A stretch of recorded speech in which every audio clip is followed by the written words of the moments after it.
C'est un avis personnel, je trouve. L'homosexuel, c'est quand même joli à regarder. Wesh. Que se muscler pour un homme revient à augmenter la taille, la force de ses muscles, à l'inverse des caractéristiques prétendument féminines qui reviendraient à être douces, à être plutôt soumises. Ferme ta gueule, ferme ta gueule. Ça fait 2 fois. Le côté obscur empile dessus, tu dois préserver l'équilibre.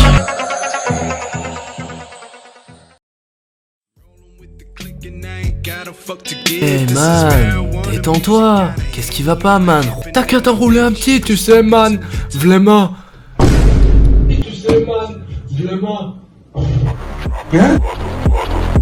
De temps en temps, ça m'arrive de rallumer la facecam pour faire un petit react malveillant. Tous les 6 mois, je me dis allez, on s'en troll une petite. Et là, on m'a parlé d'un reportage de muscu. Un reportage de muscu avec Nassim. Et un reportage de muscu avec une psychologue, sociologue. Je me suis pris 3 trigger warnings dans la gueule. Je l'ai déjà vu vite fait, je l'ai survolé, mais on va le regarder ensemble. Une vidéo tous les mercredis, un fit, muscu, meilleure chaîne fitness du game. Je suis le meilleur du game. Attends, j'ai le retour de ma gueule. Tu crois que je suis pensif? En fait, je me regarde. Attends, TF1 m'a baisé. Vincent Bolloré me l'a mise dans le cul. Je voulais juste record avec OBS leur reportage, ça marche pas. Mais comment je fais? Attends. Ouais, c'est bon. J'ai trouvé un moyen de baiser le capitalisme. Bah, moi j'étais une brindille, du coup, je voulais plus être une brindille. Ça a marché, il est stock. Et ouais, forcément, c'est un peu intimidant au début. C'est Before Bank. Ferme ta gueule, ferme ta gueule. Ça fait 2 fois. Là, pour l'instant, c'est amélioratif, c'est super. On nous montre que les jeunes, avant, ils avaient l'image de branleurs. Maintenant, c'est des branleurs, mais ils vont à la salle. On sait qu'on sèche les cours pour aller à la salle. Tout le monde a fait ça. Maxime a changé de carrure. Et Lucas, Lucas, il a encore un peu de taf. Imagine, tu galères à avoir des gains, tu te fais afficher à la télévision à 21h en prime. C'est que ça marche, que ça paye, que la persévérance c'est important. Voilà, des bonnes valeurs, putain. Excellent. Ceux qui se lancent dans la quête du muscle deviennent souvent complètement accros. Une vraie drogue. Voilà, on y vient. À chaque fois que des mecs comme ça me parlent de drogue, j'aime toujours les ramener à leur alcoolisme.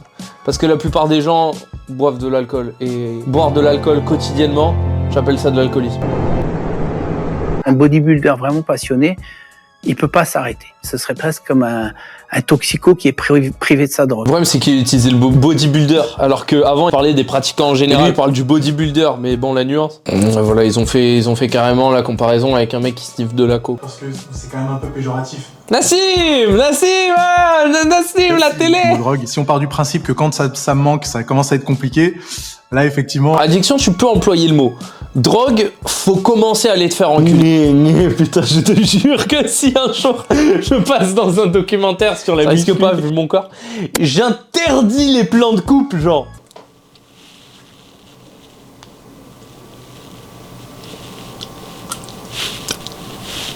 Mais alors, à quoi ressemble-t-il, ce physique de rêve? Il parle de la base, comme quoi on ne connaîtrait pas le physique de rêve. On n'aurait pas tous des canons de beauté inscrits dans nos têtes, naturellement, et avec la société. Demande les canons de beauté à Nassim, une meuf de 18 ans. C'est un avis personnel, je trouve que de 18 ans, c'est quand même joli à regarder.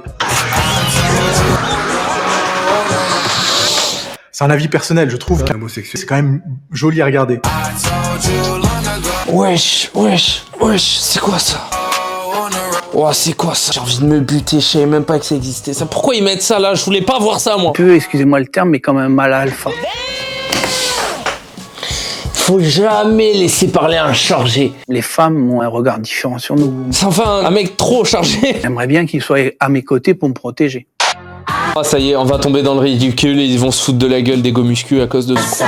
Diana Ross, elle aussi rêve de muscles dans cette chanson de 2009. Mais on s'en bat les couilles, frère. C'est Eddie De Pretto qui dénonce les dictates de la virilité imposée à sa génération. Je dirais des Pretto qui a d'ailleurs des clavicules larges et un point faible au bras comme moi. Non, le mec matrixé. On a tendance à associer le muscle et la virilité et à confondre finalement ces deux sujets. Alors que les homosexuels sont très musclés. Non mais c'est vrai. Non mais il faut le dire. Regardez Tengo. Je puisque se muscler pour un homme revient à augmenter la taille, la force de ses muscles, performance. Et finalement, c'est ce qu'on a demandé à des hommes, d'être des hommes protecteurs, puissants, forts. C'est bien parce qu'elle a dit c'est ce qu'on a demandé à des hommes. C'est ce qu'avant ils avaient besoin d'apporter cette nuance. À l'inverse des caractéristiques prétendument féminines qui reviendraient à être douces, à être plutôt soumises. Personne n'a dit ça. Tu vois, vraiment, personne n'a dit ça. Là, tu nous parles des hommes, pourquoi ils veulent être musclés? Pour soumettre les femmes. C'est ça, en gros, c'est ça ta thèse, ta théorie. Déjà, le rapport avec la femme, t'es égocentrique, ça je l'ai toujours dit, donc tu parles de toi forcément. Tu peux pas avoir le rapport des hommes à la musculation sans passer à ta gueule. Entre le muscle et les femmes, c'est une histoire compliquée, avec des injonctions parfois un peu schizo. Se muscler, oui, mais pas trop, être forte. Qu'est-ce qu'il y a de schizophrène et de contraire dans la notion de je veux une meuf musclée mais pas trop? Juste une notion nuancée. Je veux pas une meuf trop musclée, comme je ne veux pas un mec trop musclé. Pourquoi est-ce que je ne veux pas un mec trop musclé est beaucoup moins problématique que je ne veux pas une meuf trop musclée? C'est une vraie question, ça. Donc là, il nous montre Lia, qui est une championne du monde française de powerlifting. Powerlifting, c'est comme un sport où il y a personne dans ta catégorie. Il y a tellement de catégories différentes que tout le monde peut être champion du monde, même si elle est très forte. Je redescends pas son travail. Elle est balèze, elle me mogue. Et la palme du machisme revient au cycliste Marc Madiot dans cette interview hallucinante de 87. Si elles veulent faire du vélo, c'est leur problème, mais c'est pas le mien. On m'a demandé ce que j'en pensais, je l'ai dit. C'est dans l'effort. Vous êtes moche, je suis désolé. Le mec vient d'expliquer à Jeannie Longo, qui est une championne de cyclisme féminine, parce qu'on lui a demandé son avis sur son physique. Il vient de dire que ça ne lui plaisait pas, les femmes musclées, en gros. Et il vient de dire, mais en fait, elles ont le droit de l'être. On m'a demandé mon avis, mais juste moi, je n'aime pas. Moi, j'aime pas une femme trop musclée, je trouve ça laid.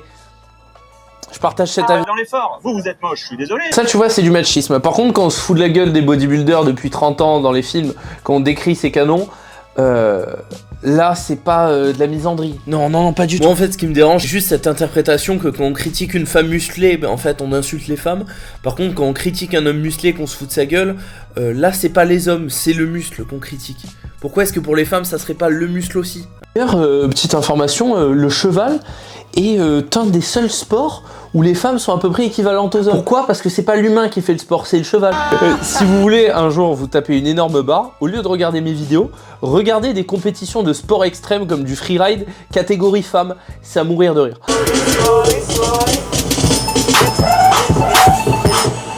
Ils se mettent des buts contre leur corps, mais ils essayent de nous parler. Femmes qui maîtrisent leur corps, donc qui deviennent ce qu'elles veulent, et qui deviennent comme les hommes, fortes et musclées. Transition, elle twerk. Comment ne pas être sexiste? Serena Williams, déjà, elle détruit tous les clichés par rapport au corps.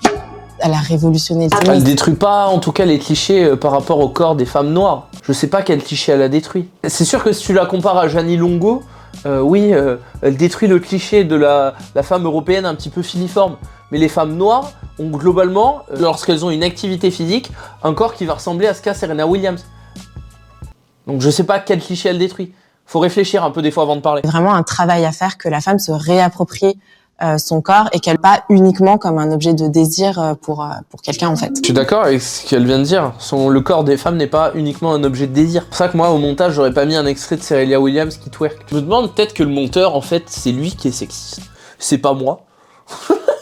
Faut pas oublier quand tu passes à la télé, tu vas être monté et démonté dans tous les sens. Et je parle pas que de Thierry Ardisson, Cyril Hanouna. Chez les femmes, tout est encore une affaire de mesure. C'est-à-dire qu'à la fois, on va attendre des femmes qu'elles soient entretenues, mais dès qu'elles vont être trop musclées, on va les pointer du doigt. Donc c'est très compliqué chez les femmes, c'est de se dire, en fait... Je veux dire, comme chez les hommes, quand on entend qu'ils soient soignés, mais si on est trop soigné, on va appeler ça un métrosexuel ou directement un homosexuel. J'essaye de balancer en fait, parce que tu parles que des meufs, donc... il faut toujours être dans la juste mesure, c'est quelque chose... Comme tout le monde, faut être nuancé dans la juste mesure, c'est égocentrique. Et c'est vrai que ce genre de cliché contre lequel je me bats actuellement et là depuis des années... on va casser les idées reçues avec mon copain, je vais faire des abdos sur un tapis et je vais le mettre sur internet, ta gueule. Ils sont beaux, fit, musclés. J'adore les influenceurs vides comme ça, qui n'ont aucun intérêt. Ils travaillent comme des stars, c'est-à-dire. Et dès qu'ils ont un buzz ou quoi que ce soit qui retombe, vu qu'ils ont rien construit, vu qu'ils n'ont pas de personnalité, ils se mangent un vide, un drop. C'est comme les rappeurs qui percent jeunes et après ils coulent. Terrible. grosse force à ces gens. J'ai beaucoup de pitié pour eux. J'ai beaucoup de peine quand ils vont devoir retourner travailler. Quand j'ai vu sa photo de profil, etc., tout ça, je me suis dit, c'est le kéké muscu. Mais ça m'a un peu excité quand même. J'ai quand même mouillé. Gros préjugés sur lui. Ah, donc c'est qui a des préjugés au final? Lui qui a eu des préjugés sur toi? Des clichés que tu as essayé de déconstruire? Ou c'est toi qui as eu des préjugés sur lui? J'essaye de comprendre en fait. Juste par l'apparence? Mais t'es raciste en fait. Ouais, c'est fou, alors que c'est pas du tout le cas en plus. Mais c'est trop conne. J'en peux plus, ça fait une demi-heure, je tourne. La vie, elle doit être vachement triste quand tu ne montres pas vraiment qui tu es, quand tu es un influenceur qui partage une image, qui joue un rôle, mais sans montrer ta personnalité, ce que tu penses. La vie, elle doit être triste. Hein. Et j'en connais des gens comme ça. Donc je sais que leur vie est triste. 1200 ans, il y aura des archives, on montrera, on dira. Et les hommes, du coup, dans les années 2000, c'était ça. Coach is strict. They check up on everybody. Holy smoke! C'est qui là qui est dans un cliché et dont on se fout de la gueule? Dans cet extrait que vous êtes en train de mettre, c'est qui? Juste pour réfléchir. Parce que vous êtes en train de le réutiliser pour appuyer votre propos. C'est des mecs donc on se fout de la gueule ou c'est gonzesse? Faut demander à l'autre psy, il a ramené la connasse là. Que ça représente tout en fait. C'est mon sport, c'est ma méditation, c'est ma relaxation, c'est vraiment tout. C'est bien, il parle des bons points. Créer un projet autour de soi, un peu limite d'entrepreneuriat, parce que le modèle de l'entrepreneur est aussi valorisé, et ça c'est très important pour certains. Et se muscler, c'est augmenter son capital personnel, donc c'est de l'entrepreneuriat. On vit autour de cette idée de construction corporelle parce que voilà, c'est la voie de salut principale pour exister, pour vivre au quotidien qui va être envisagé. Être dans un corps qui tombe moins malade qu'avant, qui est moins essoufflé et qui va être plus beau, c'est très agréable. Voilà, faut le rappeler quand même.